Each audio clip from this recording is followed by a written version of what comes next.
আসসালামু আলাইকুম। BBS pass প্রথম বর্ষের শিক্ষার্থীরা, মহিলা কলেজ চট্টগ্রাম আয়োজিত ব্যবস্থাপনার মৌল বিষয় অনলাইন ক্লাসে স্বাগত জানাচ্ছি। আমি রোমানা স্বপ্ন, প্রভাষক, ব্যবস্থাপনা বিভাগ, মহিলা কলেজ চট্টগ্রাম। ব্যবস্থাপনার মৌল বিষয় এই সাবজেক্টের আজকেই নিয়ন্ত্রণ অধ্যায়ে শেষ ক্লাসের মাধ্যমে নিয়ন্ত্রণ অধ্যায়ের মাধ্যমে আমাদের ক্লাসটা আজকেই আমরা শেষ করব। এই সাবজেক্টের শেষ অধ্যায় নিয়ন্ত্রণ নিয়েই মূলত আমরা আজকে আলোচনা করব। আর নিয়ন্ত্রণের যে সকল বিষয়গুলো পড়ানো হবে সেটি হচ্ছে নিয়ন্ত্রণের সংজ্ঞা, নিয়ন্ত্রণ প্রক্রিয়ার ধাপসমূহ, নিয়ন্ত্রণের কৌশল বা পদ্ধতিসমূহ নিয়ে আমরা আজকের ক্লাসে আলোচনা করব। নিয়ন্ত্রণের সংজ্ঞা। সর্বপ্রথমে আমরা নিয়ন্ত্রণের সংজ্ঞা সম্পর্কে জানব। তোমরা জানো ব্যবস্থাপনার প্রক্রিয়ার সবচেয়ে গুরুত্বপূর্ণ এবং সর্বশেষ ধাপ হলো নিয়ন্ত্রণ। পরিকল্পনার মাধ্যমে নির্দিষ্ট লক্ষ্যে পৌঁছার জন্য ব্যবস্থাপনা প্রক্রিয়ায় যে কার্যক্রম শুরু হয়, নিয়ন্ত্রণের মাধ্যমে তার পরিসমাপ্তি ঘটে। অর্থাৎ পরিকল্পনার মাধ্যমে আমরা একটি নির্দিষ্ট লক্ষ্যে পৌঁছার জন্য ব্যবস্থাপনা প্রক্রিয়ায় যে কার্যক্রম শুরু করে, অর্থাৎ যে কাজ শুরু করে থাকি, নিয়ন্ত্রণের মাধ্যমে আমরা তার শেষ ধাপে পৌঁছাই বা তা শেষ করি। এখন আবিধানিকত্বে নিয়ন্ত্রণ বলতে কী বোঝাচ্ছে? আবিধানিকত্বে নিয়ন্ত্রণ বলতে নির্দেশ প্রদান, দমন, বাধা দান, আয়ত্তে রাখা বা বিরত রাখাকে বোঝায়। আর ব্যাপকত্বে নিয়ন্ত্রণ হলো পূর্বনির্ধারিত আদর্শ মানের সাথে প্রকৃত কার্যে ফলাফল তুলনা করে নির্ণীত বিচ্যুতি সংশোধনের নিমিত্তে গৃহীত সকল ব্যবস্থা বিশেষ। একটু তোমাদের হয়তো সংজ্ঞাটা কঠিন মনে হতে পারে, আমি আর একটু ভেঙে তোমাদেরকে বলি। পূর্ব নির্ধারিত অর্থাৎ যেটা আমরা পূর্ব থেকে অর্থাৎ অনেক আগে থেকে একটা মান নির্ধারণ করে রেখেছি, যেটাকে আমরা আদর্শ মান বলছি। ওই মানের সাথে আমরা প্রকৃতপক্ষে আসলে যে কাজটা সম্পাদন করেছি তার তুলনা করে যদি আমাদের কিছু সমস্যা পাওয়া যায়, যেটাকে আমরা বিচ্যুতি বলছি বা ভুল বা বিচ্যুতি, সে ভুলগুলো আমরা কি নির্ণয়ের মাধ্যমে তার সংশোধনের, অর্থাৎ ওই সমস্যাগুলো থেকে পুনরায় যেন সেই সমস্যাগুলো দেখা না দেয়, তার জন্য আমরা যে ব্যবস্থা নিয়ে থাকি সেটিকে মূলত বোঝানো হচ্ছে নিয়ন্ত্রণ। এখন হেনরি ফেয়ল বলেছেন নিয়ন্ত্রণ হলো গৃহীত পরিকল্পনাটা, যে পরিকল্পনাটা গ্রহণ করা হয়েছে, জারিকৃত নির্দেশনা, অর্থাৎ একটা প্রতিষ্ঠানে কার্য সম্পাদনের জন্য যে সকল নির্দেশনা প্রদান করা হয়েছে ও প্রতিষ্ঠিত নীতি অনুযায়ী, অর্থাৎ একটি প্রতিষ্ঠানের নীতিমালা অনুযায়ী কার্য পরিচালিত হচ্ছে কি না তা পরীক্ষা করার নামই হলো নিয়ন্ত্রণ। টেরিও ফ্রাঙ্কলিনের মতে, অন্য এক ব্যবস্থাপনা বিশারদ, তার মতে নিয়ন্ত্রণ হলো কী কাজ সম্পাদিত হয়েছে তা নির্ধারণ করা, কতটুকু কাজ সম্পাদিত হয়েছে তা মূল্যায়ন করা এবং যদি প্রয়োজন পড়ে তবে সংশোধনমূলক ব্যবস্থা গ্রহণ করা, যাতে পরিকল্পনা মোতাবেক কার্য সম্পাদিত হয়। অর্থাৎ তাদের টেরিও ফ্রাঙ্কলিন একেবারেই ভেঙে ভেঙে বলেছেন যে আসলে একটি কি নিয়ন্ত্রণ হলো একটি প্রতিষ্ঠানে কী কাজ সম্পাদিত হয়েছে তা প্রথমে আমাদের নির্ধারণ করতে হবে, তারপর আমরা সেই সম্পাদিত কাজটুকু মূল্যায়ন করব, আসলে যথাযথভাবে সেই কাজটি সম্পাদিত হয়েছে কিনা সেটি আমরা পরীক্ষা করে দেখব এবং যদি পরীক্ষা করার মধ্যে যদি প্রয়োজন পড়ে তবে সংশোধনমূলক ব্যবস্থা গ্রহণ করা। আর সবসময় যে সংশোধনমূলক ব্যবস্থা গ্রহণ করতে হবে তা না, সেই জন্য যদি বিষয়টি উল্লেখ করা হয়েছে, অর্থাৎ অনেক সময় কাজ যথাযথভাবে সম্পাদিত হতে পারে, আর যখন সম্পাদিত হবে না তখন সংশোধনমূলক ব্যবস্থা গ্রহণ করা, যাতে কাজ পরিকল্পনা মোতাবেক সম্পাদিত হয়। অর্থাৎ এই আলোচনা থেকে আমরা দেখছি যে কি নিয়ন্ত্রণ মূলত একটি প্রতিষ্ঠানের চলমান কাজেরই শেষ পর্যায়ে এই কাজটি সম্পাদিত হয়ে থাকে, গুরুত্বপূর্ণ কাজটি সম্পাদিত হয়ে থাকে। এই কাজের মাধ্যমে একটি পরিকল্পনার সফল বাস্তবায়ন সম্ভব হয়।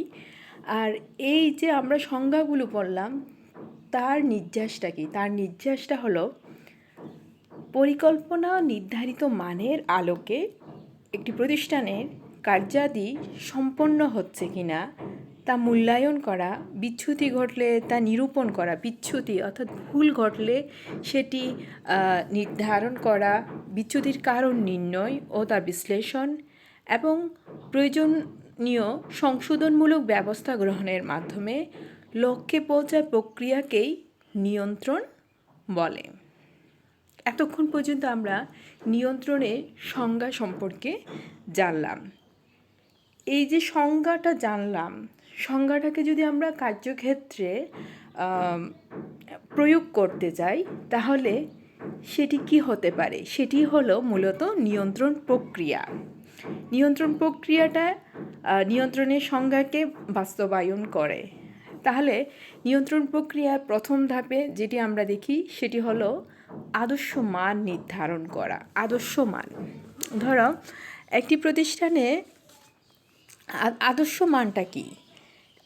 আদর্শ মান বলতে একটি কাজ আসলে কতটুকু গুণ, মান, সংখ্যা, সময় সাপেক্ষ হলে সঠিকভাবে সম্পাদিত হয়েছে বলা হবে তা নির্ণয়কে বোঝায়। আদর্শ মান নির্ধারণও এক ধরনের পরিকল্পনা। যেমন ধর একটি উৎপাদন কেন্দ্রের সপ্তাহে 100 একক পণ্য উৎপাদিত হয়, বা একজন শ্রমিক প্রতিদিন কমপক্ষে 10 একক মাল উৎপাদন করে। এইরূপ পরিমাণ পূর্ব নির্ধারণকে আদর্শ মান নির্ধারণ বলে। তারপর হচ্ছে প্রকৃত কার্যফল পরিমাপ করা। কতটুকু কাজ প্রকৃতপক্ষে সম্পাদিত হয়েছে তা পরিমাপ করা নিয়ন্ত্রণের দ্বিতীয় ধাপ। এইরূপ পরিমাপের ক্ষেত্রে আদর্শ মানের সাথে সঙ্গতি রেখে সময় বিবেচনায় প্রকৃত কার্যফল অর্থাৎ প্রকৃত কাজের মানটা কি হয়েছে তা নির্ধারণ করা হয়, এবং এরূপ পরিমাপে যদি কোনো ভুল থাকে তবে তা প্রকৃত বিচ্যুতি প্রকাশ করে না। এই জন্য এতে নিয়ন্ত্রণের উদ্দেশ্যে ব্যাহত হয়। তাই এক্ষেত্রে যথাযথ সতর্কতা অবলম্বনের মাধ্যমে কার্যের কি হয়, কার্যের অগ্রগতিটা, প্রকৃত কার্য ফলটা আসলে পরিমাপ করা হয়। যদি আমাদের প্রকৃত কার্যফল পরিমাপে সমস্যা থেকে থাকে তাহলে কিন্তু পুরো নিয়ন্ত্রণ প্রক্রিয়ার উদ্দেশ্যই কিন্তু ব্যাহত হয়ে যাবে। সেজন্য কি ঊর্ধ্বতন কর্তৃক কারখানা পরিদর্শন ও উৎপাদনের তথ্য গ্রহণ নিয়ন্ত্রণ কার্য বিবেচিত হয়ে থাকে। অর্থাৎ একটি প্রতিষ্ঠানের সম্পাদিত কাজ কতটুকু হয়েছে তা পরিমাপ করা নিয়ন্ত্রণের দ্বিতীয় ধাপ। এরপর হচ্ছে আদর্শ মানের সাথে সম্পাদিত কার্যের তুলনা। প্রকৃত কার্যফল পরিমাপের পর এই পর্যায়ে এসে সংশ্লিষ্ট তত্ত্বাবধায়ক সংগঠিত কাজের সঙ্গে নির্ধারিত মানের তুলনা করে। এইরূপ তুলনার ক্ষেত্রে সংখ্যাত্মক বিচ্যুতি নিরূপণের চেষ্টা করা হয়। অর্থাৎ যদি দেখা যায় যে আমাদের উৎপাদন কেন্দ্রের 100 একক পণ্য উৎপাদিত হওয়ার কথা ছিল, কিন্তু দেখা গেল 80 একক উৎপাদিত হয়েছে, নেতিবাচক বিচ্যুতি ঘটেছে 20 একক। অর্থাৎ তা কেন হয়েছে সেটি নির্ণয়ের বা সেটি তুলনা করা হয়। অর্থাৎ প্রকৃত কার্যফলের সাথে আদর্শ মানের তুলনা করা হয় এই পর্যায়ে। তারপর বিচ্যুতির কারণ নির্ধারণ ও মূল্যায়ন। আদর্শ মানের সাথে তুলনা করার পর কোনো বিচ্যুতি পাওয়া গেলে উক্ত বিচ্যুতির কারণ নির্ধারণ করতে হয়।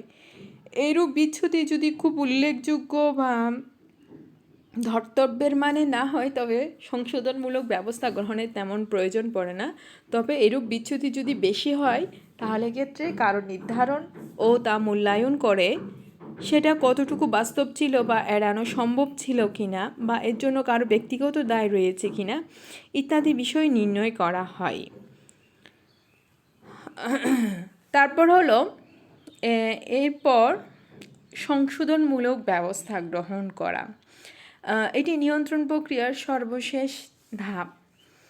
যে বিচ্ছেদের কারণ নির্ধারণ করার পর এ পর্যায়ে এসে সংশোধনমূলক পদক্ষেপ গ্রহণ করতে হয়। এক্ষেত্রে অবস্থা বিবেচনায় যে কোনো ধরনের ব্যবস্থা গ্রহণ করতে পারে। যে নির্দেশনায় কোনো ত্রুটি থাকলে তা সংশোধন করা হয়, কিংবা অধীনস্থদের যদি প্রশিক্ষণ বা মান উন্নয়নের প্রয়োজন হয় তার ব্যবস্থা করা হয়, কিংবা যদি প্রণোদনা উন্নয়ন প্রয়োজন হয় তাহলে তা উন্নয়ন করা হয়, কিংবা প্রয়োজনে দোষী ব্যক্তিদের শাস্তি প্রদান করা হয়, কিংবা উপকরণাদির মান উন্নয়নের চেষ্টা করা হয়, বাজার সম্প্রসারণের জন্য ব্যবস্থা গ্রহণ করা হয়, কিংবা পরিকল্পনার সংশোধন বা রদবদল ইত্যাদির মাধ্যমেও কিন্তু সংশোধনমূলক ব্যবস্থা গ্রহণ করা হয়। মূলত এটি ছিল নিয়ন্ত্রণ প্রক্রিয়ার ধাপসমূহ। অর্থাৎ আমরা নিয়ন্ত্রণের সংজ্ঞাকে যখন বাস্তবে প্রয়োগ করতে যাব সেটি যা দেখা যায় সেটি আমাদের সামনে যে হিসেবে দেখা যায় বা যে রূপে দেখা দেয় সেটি হলো নিয়ন্ত্রণ প্রক্রিয়ার ধাপসমূহ। প্রথমত আদর্শ মান নির্ধারণ, তারপর প্রকৃত কার্যফল পরিমাপ, আদর্শ মানের সাথে সম্পাদিত কাজের তুলনা, এরপর বিচ্যুতির কারণ নির্ধারণ ও মূল্যায়ন, সর্বশেষ সংশোধনমূলক ব্যবস্থা গ্রহণ। প্রত্যেকটা ধাপই তাদের নিজেদের জায়গায় পূর্ব নির্ধারিত, এবং কখনো এই ধাপগুলো একটি অন্যটির আগে পরে আসবে না। প্রতিটি ধাপের জায়গায় কিন্তু পূর্ব নির্ধারিত, এবং তা ধাপে ধাপে সম্পন্নের মাধ্যমে নিয়ন্ত্রণ প্রক্রিয়াটি সম্পন্ন হয়ে থাকে। এবার আমরা জানব নিয়ন্ত্রণের কৌশল বা পদ্ধতি সমূহ। আমরা জানি যে ব্যবসায়িক প্রতিষ্ঠান, অব্যবসায়িক প্রতিষ্ঠান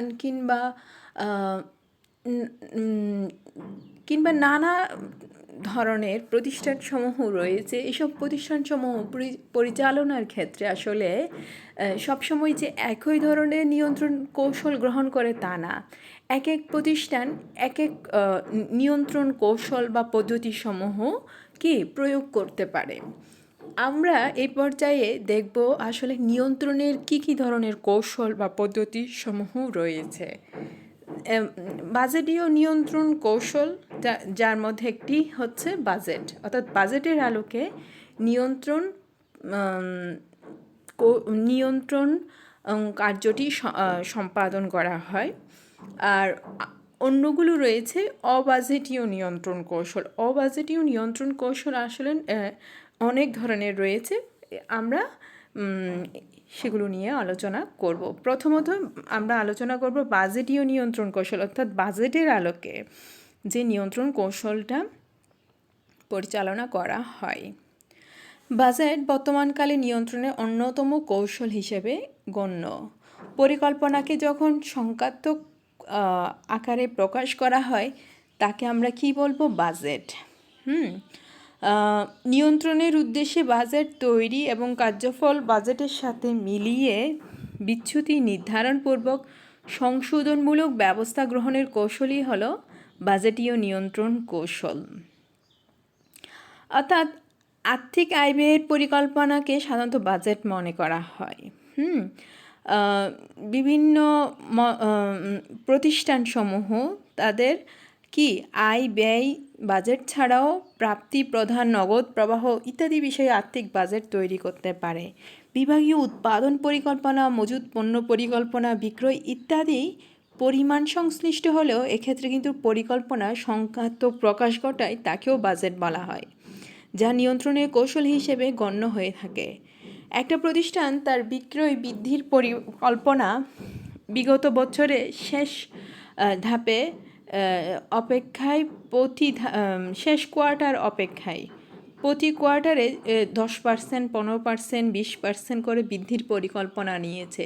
পরিকল্পনার সংখ্যাত্মক প্রকাশ ঘটায় এটিও কিন্তু একটি বাজেট। এখন প্রথম কোয়ার্টারে দেখা গেল বিক্রয় 5% বেড়েছে, বিচ্যুতির কারণ নির্ণয় করে তা সংশোধনের ব্যবস্থা নিয়ে পরবর্তী কোয়ার্টারে দেখা গেল 12% বেড়েছে। এইভাবে নিয়ন্ত্রণ ব্যবস্থায় বাজেট একটি কৌশল হিসেবে ব্যবহৃত হয়েছে বলে ধরা হবে। অর্থাৎ বাজেটেরই আলোকে যখন নিয়ন্ত্রণ ব্যবস্থাটি আরোপ করা হয়, অর্থাৎ কতটুকু সংখ্যাত্মক পরিকল্পনার আগে কতটুকু কার্য সম্পাদিত হয়েছে, কি ভুল ত্রুটি রয়েছে, সেগুলো খুঁজে বের করে যখন সংশোধনমূলক ব্যবস্থা গ্রহণ করা হয়, সেটি হলো বাজেটীয় নিয়ন্ত্রণ কৌশল। এবার আমরা জানব অবাজেটীয় নিয়ন্ত্রণ কৌশলগুলো সম্পর্কে। আমরা মূল বিষয়টাই নিয়ে আলোচনা করব, যেহেতু এখানে অনেকগুলোই পদ্ধতি রয়েছে। যে সংখ্যাত্মক উপাত্ত বিশ্লেষণ, যে পদ্ধতি অনুযায়ী কার্যফলের সংখ্যাত্মক উপাত্ত সংগ্রহ ও বিশ্লেষণের মাধ্যমে বিচ্যুতি নির্ধারণ ও সংশোধনমূলক ব্যবস্থা গ্রহণ করা হয়, তাকে সংখ্যাত্মক উপাত্ত বিশ্লেষণ বলে। যে পদ্ধতি অনুযায়ী, আমি আবারও বললাম, যে পদ্ধতি অনুযায়ী কার্যফলাফলের সংখ্যাত্মক উপাত্ত সংগ্রহ ও বিশ্লেষণের মাধ্যমে বিচ্যুতি নির্ধারণ ও সংশোধনমূলক ব্যবস্থা গ্রহণ করা হয়, তাকে সংখ্যাত্মক উপাত্ত বিশ্লেষণ বলা হয়। যেমন ধরো, একটি প্রতিষ্ঠানের উৎপাদন ইউনিটে প্রতি সপ্তাহে 100 একক পণ্য উৎপাদিত হয়। নির্দিষ্ট সপ্তাহ শেষে একজন তত্ত্বাবধায়ক বা ঊর্ধ্বতন দেখলো উৎপাদন ইউনিটে 80 একক পণ্য উৎপাদিত হয়েছে। কম হওয়ার কারণ বের করে পরবর্তী সপ্তাহে সেই কারণ দূর করার ব্যবস্থা নেওয়া হয়। যদি একটা বাজেট বা সংখ্যাত্মক পরিকল্পনা নিয়ে তারা আলোকে উপাত্ত বিশ্লেষণ করা হয়, তবে তাও কিন্তু বাজেটীয় নিয়ন্ত্রণ হিসেবে গণ্য হতে পারে। অর্থাৎ সংখ্যাত্মক উপাত্তের মাধ্যমে যখন বিচ্যুতি নির্ধারণ ও সংশোধনমূলক ব্যবস্থা গ্রহণ করা হয়, সেটি হলো সংখ্যাত্মক উপাত্ত বিশ্লেষণ। বিশেষ প্রতিবেদন বিশ্লেষণ, এটি হলো ভেতরের বা বাইরের কোনো ব্যক্তি বা ব্যক্তিবর্গের দ্বারা প্রতিষ্ঠানের কোনো বিষয়ে প্রস্তুতকৃত প্রতিবেদনের আলোকে নিয়ন্ত্রণ ব্যবস্থা আরোপ করা হলে তাকে বিশেষ প্রতিবেদন বলা হয়। অর্থাৎ কোনো একটি নির্দিষ্ট বিষয়ে প্রতিবেদনের আলোকে যখন নিয়ন্ত্রণের ব্যবস্থা গ্রহণ করা হয়, সেটি হলো বিশেষ প্রতিবেদন বিশ্লেষণ। যেমন ধরো, কর্মীদের কর্মস্থল পরিত্যাগের হার ওই কারণ নির্ধারণ ও ব্যবস্থা গ্রহণের জন্য এরূপ প্রতিবেদন বিশ্লেষণ করা যেতে পারে। কিংবা কর্মীদের কার্যদক্ষতা আশানুরূপ বৃদ্ধি না পাওয়ার কারণও করণীয়। অর্থাৎ কোনো একটি সুনির্দিষ্ট বিষয়ে কোনো নির্দিষ্ট ব্যক্তিবর্গের মাধ্যমে প্রতিবেদন তৈরি করে নিয়ন্ত্রণের ব্যবস্থা গ্রহণ করা হলে সেটি হচ্ছে বিশেষ প্রতিবেদন বিশ্লেষণ। এরপর হচ্ছে ব্যক্তিগত পর্যবেক্ষণ। এটা অনেকটা প্রাচীন থেকে বর্তমানকালে ব্যবহৃত হচ্ছে ব্যক্তিগত পর্যবেক্ষণ পদ্ধতিটা, যে নিয়ন্ত্রণের উদ্দেশ্য ঊর্ধ্বতন কর্তৃক যখন অধস্তনদের কাজের প্রতিবেদন, হিসাবপত্রাদি দেখাকে ব্যক্তিগত পর্যবেক্ষণ বলা হয়। যেমন ধরো, প্রতিষ্ঠানের এমডি কারখানা পরিদর্শনে গেলেন, উৎপাদন কার্য ঘুরে দেখলেন, কারখানার কর্মপরিবেশ সম্পর্কে ধারণা নিলেন, কিছু রেজিস্টার খুলে দেখলেন, 2-4 জন কর্মরত শ্রমিক ও সুপারভাইজারদের সাথে কথা বললেন। এভাবে এক্ষেত্রে এমডি সাহেবের কাজের ব্যক্তিগত পর্যবেক্ষণ বা পরিদর্শন হিসেবেই গণ্য। কাজটাই হচ্ছে ব্যক্তিগত পর্যবেক্ষণ বা পরিদর্শন হিসেবে গণ্য। আচ্ছা, এরপরে আমরা যাব অভ্যন্তরীণ নিরীক্ষা। প্রতিষ্ঠানে হিসাবপত্রাদি নিরীক্ষা, ত্রুটি নির্ধারণ ও নিয়ন্ত্রণ ব্যবস্থা আরোপের জন্য হিসাবপত্রাদি নিরীক্ষা করা, ত্রুটি নির্ধারণ ও নিয়ন্ত্রণ ব্যবস্থা আরোপের জন্য প্রতিষ্ঠানের নিজস্ব উদ্যোগে নিয়ন্ত্রণ ব্যবস্থা আরোপ করা হলে সেটিকে অভ্যন্তরীণ নিরীক্ষা বলা হয়। অর্থাৎ কোনো একটি প্রতিষ্ঠান তার অভ্যন্তরীণভাবে এমন একটি ব্যবস্থা রাখে যেটি তার বছর শেষে তার বিভিন্ন শাখা প্রশাখা থেকে শুরু করে তার মূল প্রতিষ্ঠানের সকলেরই হিসাবপত্রাদি ত্রুটি নির্ধারণ করা, নিয়ন্ত্রণ করার জন্য কি ব্যবস্থা রাখলে সেটি আমরা বলবো অভ্যন্তরীণ নিরীক্ষা। এরপর হচ্ছে ব্রেক ইভেন বিন্দু বিশ্লেষণ বা সমচ্ছেদ বিন্দু বিশ্লেষণ। যে বিন্দুতে প্রতিষ্ঠানের বিক্রয় আয় ও মোট ব্যয় সমান হয় তাকে ব্রেক ইভেন বিন্দু বা সমচ্ছেদ বিন্দু বলে। হ্যাঁ, বিক্রয়ের পরিমাণ যদি এই বিন্দুর নিচে যায় তবে ক্ষতি হয়, বিন্দুর উপরে গেলে মুনাফা অর্জিত হয়। হ্যাঁ, এই সমচ্ছেদ বিন্দুর নিচে থাকলে কি হয়? ক্ষতি হয়, উপরে গেলে মুনাফা অর্জিত হয়। তাই এই বিন্দুর উপরে বিক্রয়ের পরিমাণ যত বাড়ে প্রতিষ্ঠানের মুনাফার পরিমাণও ততই বৃদ্ধি পায়। এই বিন্দু নির্ণয়ের মাধ্যমে যদি নিয়ন্ত্রণ ব্যবস্থা আরোপ করা যায় তাহলে সেটিকে বলবো আমরা ব্রেক ইভেন বিন্দু বিশ্লেষণ। তারপর আর্থিক হিসাব বিবরণী বিশ্লেষণ, যে একটি নির্দিষ্ট মেয়াদ শেষে অর্থাৎ বছর শেষে প্রতিষ্ঠানের আয় ব্যয় আর্থিক বছর, একটি প্রতিষ্ঠানের আর্থিক বছর শেষে প্রতিষ্ঠানের আয় বিবরণী, নগদ প্রবাহ বিবরণী, উদ্বৃত্তপত্র ইত্যাদি প্রস্তুত করা হয়। এইসব বিবরণী সমূহকে আর্থিক হিসাব বিবরণী বলে।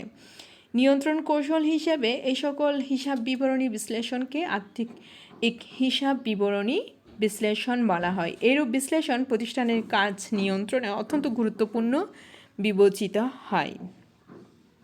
এরপর হচ্ছে বিনিয়োগের উপর প্রাপ্তি বিশ্লেষণ।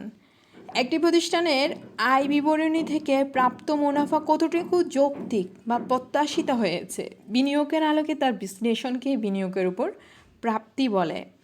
অর্থাৎ মুনাফার পরিমাণটাও কিন্তু একটি প্রতিষ্ঠানের ফলপ্রদতা বিশ্লেষণের একটি কার্যকর পদ্ধতি। বিনিয়োগকারী বা শেয়ার হোল্ডারগণ সবসময় বিনিয়োগের আলোকে কাঙ্ক্ষিত মুনাফার আশা করেন। মুনাফা বেশি হলে যেমনই তাদের লভ্যাংশ প্রাপ্তি নিশ্চিত হয়, তেমনি প্রতিষ্ঠানটি দক্ষতার সাথে পরিচালিত হচ্ছে কি না তারও প্রমাণ মিলে। আবার এতে বাজারে কোম্পানির শেয়ার মূল্য বৃদ্ধি পায়। এই পদ্ধতিগুলো ছাড়াও কিন্তু আরও দুটি পদ্ধতি রয়েছে যেগুলো আমি এখানে উল্লেখ করি নাই। সেটি হলো গ্র্যান্ড চার্ট আর একটা পার্ট। গ্র্যান্ড চার্টটা হলো HL গ্র্যান্ট চার্ট বা গ্র্যান্ড চার্টের উদ্ভাবক। তিনি সময় নিরীক্ষার আওতায় প্রতিটি কাজ কতটা সময়ের প্রয়োজন এবং কখন তা শুরু হয়ে শেষ হবে তা রেখাচিত্রের মাধ্যমে উপস্থাপন করেন। অর্থাৎ এতে কোনো কাজগুলো চলছে, কোন কাজটি শুরু হয়েছে, কোন কাজটি শেষ হবে তা বোঝা যায়।